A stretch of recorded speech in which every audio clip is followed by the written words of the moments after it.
मोहब्बत की तलब पार्ट 7।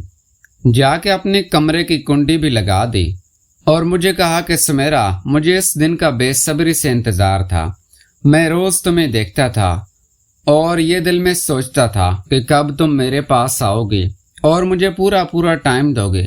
बिला आखिर वो दिन आ गया है। अब मैं बेड पर उठकर बैठ गई और मैंने अपना बुर्का उतार दिया और दुपट्टा पहन के बैठ गई तो वो 40 साल अंकल, जिनका नाम रमीज था, वो कह रहे थे कि सुमेरा, ये दुपट्टा मुझे दो। तो मैंने दुपट्टा उतार कर उनको दे दिया और उन्होंने एक साइड पे रख दिया।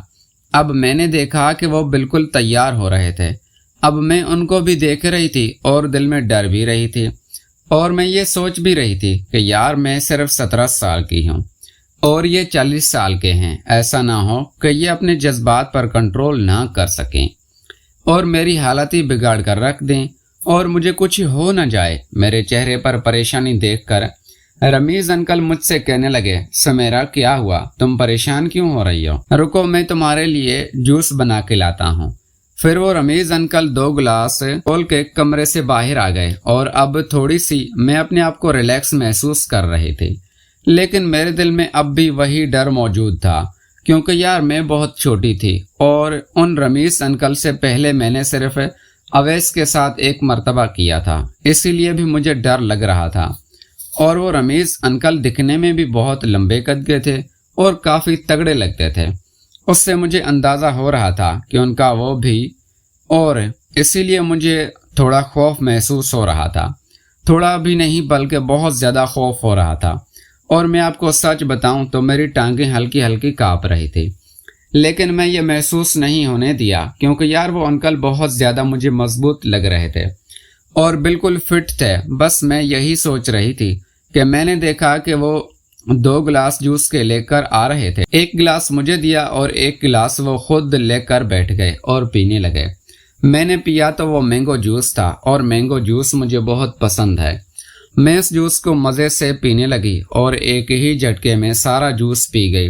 रमीज अंकल ने जैसे ही मुझे देखा तो कहने लगे, सुमेरा, तुम्हें और भी प्यास लगेगी क्या? मैंने कहा, सर, प्यास तो है। तो वो मुंह से कहने लगे, सुमेरा, तुम रुको, मैं तुम्हारे लिए एक और गिलास बना के लाता हूँ। और फिर वो दोबारा चले गए। अब मैं थोड़ी सी रिलैक्स हो गई थी। अब मुझे डर महसूस नहीं हो रहा था, क्योंकि मैं काफ़ी डरी हुई थी। उनसे बातचीत भी हो रही थी, जिससे मैं अपने आप को रिलैक्स महसूस कर रही थी। थोड़ी देर में वो एक और गिलास जूस का लेकर आ गए। उन्होंने अपना गिलास अभी ख़त्म नहीं किया था, आधा उनका रहता था। वो सिर्फ मेरे लिए ही 2 गिलास लाए थे और उन्होंने मुझे वो गिलास कहा, ये पी लो। मैंने उनसे पूछा कि सर, आपने दूसरा अपने लिए क्यों नहीं बनाया? तो वो मुझसे कहने लगे कि मेरी प्यास इससे नहीं बुझेगी, इसीलिए तुम हो ना। मैं शर्मा गई। उन्होंने मेरे गाल पर चुटकी काटी, कहा कि जल्दी जल्दी जूस ख़त्म करो, उसके बाद फिर हम लोग वो वाला काम शुरू करते हैं। अब मैं एक झटके में जूस ख़त्म नहीं कर रही थी, बल्कि आराम आराम से पी रही थी। और मैंने देखा कि अंकल रमीज ने अपना जूस ख़त्म कर लिया था और अब वो तैयारी कर रहे थे और बिला आखिर मैंने भी जूस ख़त्म कर लिया। और उन्होंने मुझे कहा कि बेड पे सीधी लेट जाओ। मैं सीधी बेड पे लेट गई। उन्होंने कहा कि सुमेरा, तुम ये सब कुछ हटा दो, और बिल्कुल हर चीज़ से। और मैंने आहिस्ता आहिस्ता सब कुछ हटाना शुरू कर दिया। अब उन्होंने अपना सब कुछ और मैंने भी अपना सब कुछ। वो बेड पे चढ़ रहे थे और मेरी दोनों टांगों को पकड़कर अचानक से दरवाजे की बेल बजी। एकदम वो भी डर गए और मैं भी डर गई। ये अचानक एकदम कौन आ गया है? फिर उन्होंने जल्दी जल्दी तैयारी की, मैंने भी तैयारी कर ली और मैं फ़ौरन जल्दी जल्दी से रूम से बाहर निकल गई और किचन में काम करने लगी। और रमीज अंकल ने जाकर दरवाज़ा खोला तो देखा उनकी बीवी थी, जिनकी हालत ख़राब थी, और उनकी बीवी की बहन थी बड़ी, जो उनको रिक्शे में लेकर आई थी और कह रही थी, रमीज भाई, पता नहीं इनको क्या हो गया है, अचानक इनकी तबीयत ख़राब हो गई है, प्लीज़ इनको जल्दी से हॉस्पिटल ले जाएं।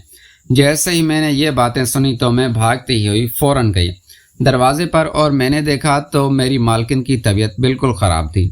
ऐसे लग रहा था जैसे वो बेहोश हो गई हो। रमीज सर ने फ़ौरन से रिक्शे वाले को कहा कि चलो हॉस्पिटल।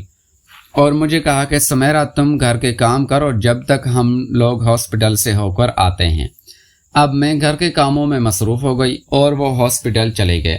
3 گھنٹے میں کام کرتی تھی اور 3 گھنٹوں میں ان کے سارے گھر کا کام مکمل ہو جاتا تھا اور تقریباً 3 ہی گھنٹے لگے تھے۔ میں نے سارا کام ختم ہی کر لیا تھا کہ دروازے کی بیل بجی۔ میں نے جا کر دروازہ کھولا تو رمیز سر تھے اور ان کی وائف تھی جو رکشے سے اتر کر چلتی ہوئی اندر گھر میں داخل ہو رہی تھی۔ میں نے جیسے ہی باجی کو دیکھا تو میں اس سے بات کرنے لگی۔ میں نے کہا باجی آپ کو کیا ہو گیا تھا؟ تو وہ مجھ سے کہنے لگی سمیرا پتہ نہیں، مجھے چکر آ گئے تھے اور میں گر گئی۔ اس کے بعد مجھے نہیں پتا کہ کیا ہوا تھا۔ ہاسپٹل میں ڈاکٹر نے بتایا کہ بی پی لو ہو گیا تھا جس کی وجہ سے میں بے ہوش ہو گئی تھی۔ انہوں نے ڈرپ بھی لگا لی تھی اور کافی اچھی ٹریٹمنٹ کی ہے جس کی وجہ سے اب میری طبیعت بہتر ہے۔ مجھے بس اپنے روم میں آرام کرنا ہے۔ اور پھر رمیز سر ان کو لے کر اپنے کمرے میں چلے گئے اور بیڈ پہ سلا دیا اور پھر مجھے آگے کہا کہ سمیرا آج ہمارا سارا کھیل خراب ہو گیا ہے، چلو تم پریشان مت ہو، میری بیوی کی طبیعت ٹھیک ہو جائے تو پھر بنا دے گے پلان۔ میں نے کہا ٹھیک ہے سر، میں پھر چلتی ہوں گھر، میں نے سارے گھر کے کام کر لیے ہیں۔ تو انہوں نے کہا کہ ٹھیک ہے تم جاؤ اور پھر میں اپنے گھر آ گئی۔ گھر آئی تو ہمیرا بھی آئی ہوئی تھی۔ میں نے گھر والوں کو سلام کیا اور پھر اپنے کمرے میں چلی گئی اور تھوڑی دیر لیٹ گئی اور پھر رات بھی ہو گئی۔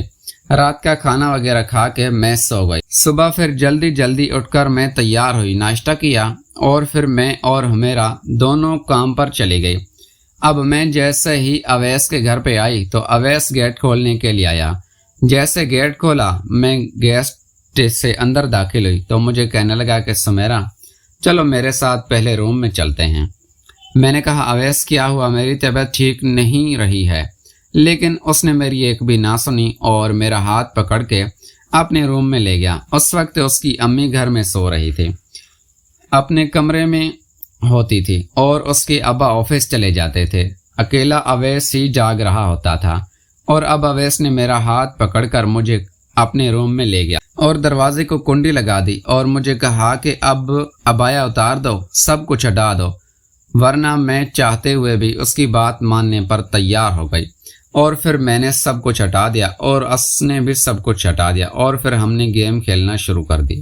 دوستو اس کہانی کی اگر آپ کو اگلی قسط دیکھنی ہے، کہانی اچھی لگی ہے تو اس چینل کو جلدی سے سبسکرائب کر لیجئے تاکہ جلد سے جلد نئی قسط آپ کو بر وقت ملتی رہے۔